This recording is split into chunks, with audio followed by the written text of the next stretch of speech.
Tonight, that unrelenting deep freeze making that drive home dangerous for millions. Look at this. As far south as Houston, a city bus giving up. Couldn't go any further on the sheets of ice. The passengers had to simply get off.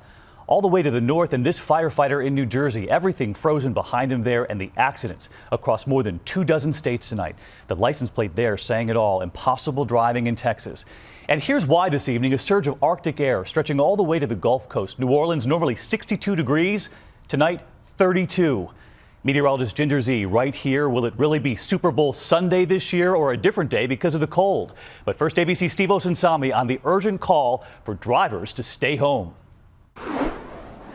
Your exit ramp to 45 is closed. Authorities today warning people to stay off the roads, and so many people aren't listening. 2 people died in traffic accidents in Louisiana. Police near Austin, Texas tell us they've responded to more than 250 crashes, and Houston had double that.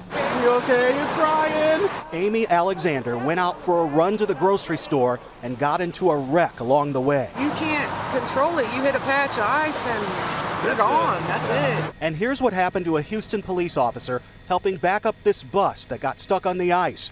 Hopefully that didn't hurt. Outside Chicago, they reopened I-94 this morning after this terrible pileup.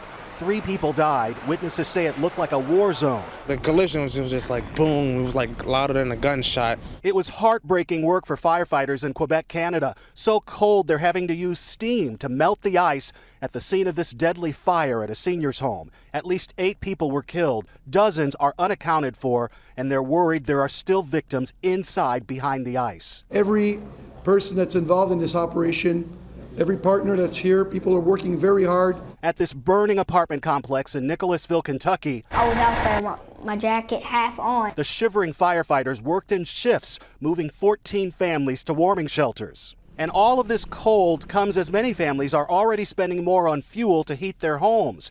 Nearly 6 million Americans who use propane are now paying nearly $1 more a gallon than they did just last week.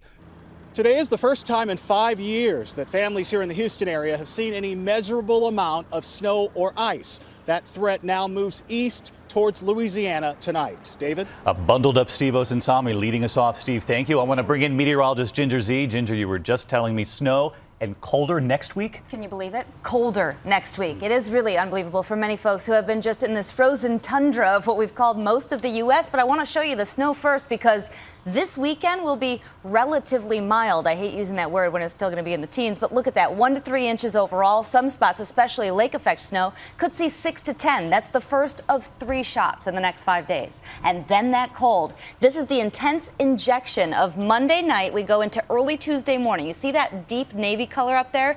20 below zero. Look over where New York City is, because by Tuesday into early Wednesday morning, we are hardly at that white color, which would be 0. Another week of this, and we've been talking about this since GMA this morning. Super Bowl Sunday or Super Bowl a different day? Well, Super Bowl Sunday, I believe it will be on Sunday. Looks like it's going to be a little more mild, but does that mean in the 20s with snow or rain in the 40s? The models are all over the place right now. We'll have a much better idea by Monday. All right. Ginger, thank you.